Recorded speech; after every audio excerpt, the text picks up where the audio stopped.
Hello everyone, Assalamualaikum warahmatullahi wabarakatuh. My name is Fatia Pratiwi with Bahelor Medicine, and I'm a medical assistant or young doctor currently working at Bintang Amin Hospital. Welcome to my summary video assignment. Today I will be sharing my key takeaways from a very insightful certification program regarding the neuroscience of addiction.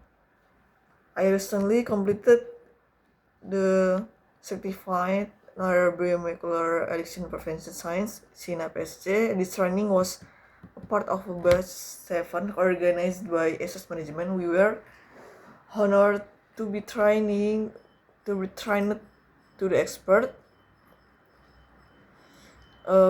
by Dr. Dito Anurogo, MD, MSc, PhD, and guided by our moderator, Mr. Alfian.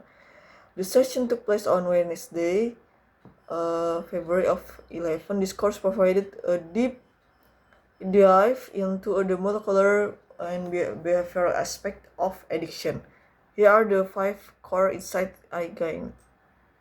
4.1 The neurobiology of addiction. First is the neurobiology of addiction, hijacking the brain's reward system. The concept addiction is not just a bad behavior, it is chronic disease where the brain's reward system, specifically the mesolimbic dopamine pathway, is hijacked, leading to a loss prefrontal control. Why it is important? Understanding this helps us realize that willpower alone is often insufficient because the brain circuitry has physically changed.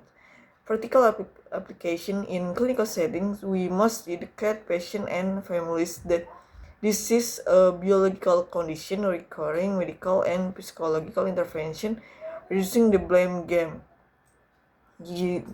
Point 2, digital dopamine. Digital dopamine, why screens hook the mind. The concept that these technology companies utilize variable reward schedules similar to slot machines to trigger dopamine loops, keeping users scrolling and disengaging from sleep or real-life tasks. Why it is important? We are facing an attention economic crisis where applications are designed to exploit human biology. Practical application, we can advise patients to practice digital hygiene, such as turning off non-human notification and using grayscale modes to reduce the dopaminergic nature of screens. Point 3, molecular mechanism of craving. The third molecular mechanism of craving and dependence. The concept chronic exposure leads to the neuroadaptation. The brain reduced its natural receptor sensitivity or down-regulation, causing tolerance, where the user needs more the substance of just to feel normal. Why is it is important? This explains the cycle of relapse and why withdrawal is so physically painful and psychologically distressing. Practical applications, clinicians can use this explain to patient why they feel high anxiety during the withdrawal and use evidence-based pharmacotherapy to manage this molecular imbalance.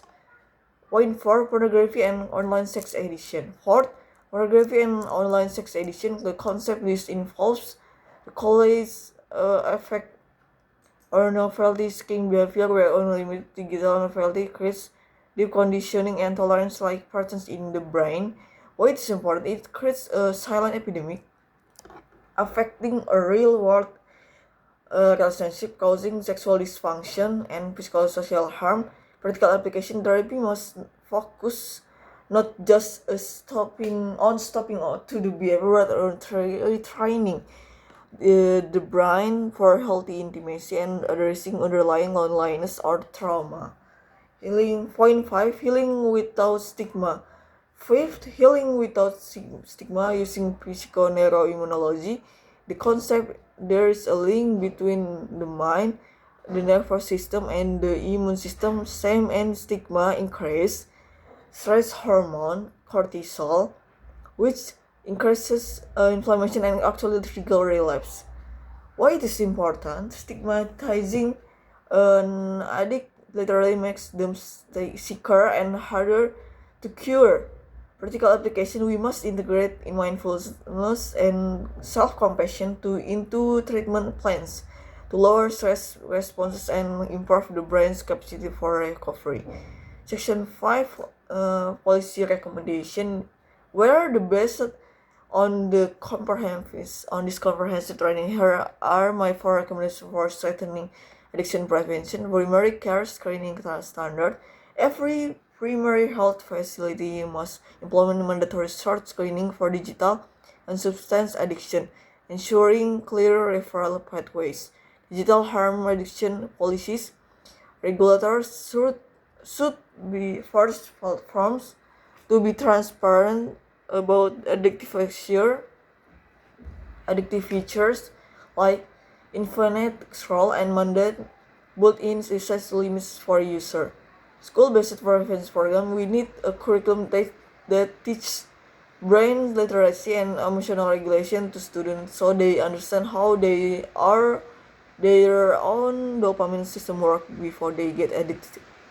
Protection of vulnerable groups, stricter age verification and rapid reporting mechanisms are needed to protect children from explicit content and digital exploitation. Section 6, personal impression. Personally, this training is shifted my perspective entirely. I used to view neuroplasticity and molecular adaptation. I see it as a reversible brain condition. The insights on psychoneuroimmunology specifically taught me that empathy is not just nice, it is a clinical tool that affects the patient's immune system and recovery chains. Section 7, call to action and closing. Section 7 and 8, and I will strongly invite all the health professionals, psychologists, educators, and policymakers to join the next batch of CNPSC. This knowledge is crucial for early prevention, making evidence-based decision-based medicine, and practicing more empathetic clinical communication. Don't miss the opportunity to learn from Dr. Dito Anurogo and SS Management. Thank you for watching. Don't forget to like and share this video to spread awareness. Wassalamualaikum warahmatullahi wabarakatuh.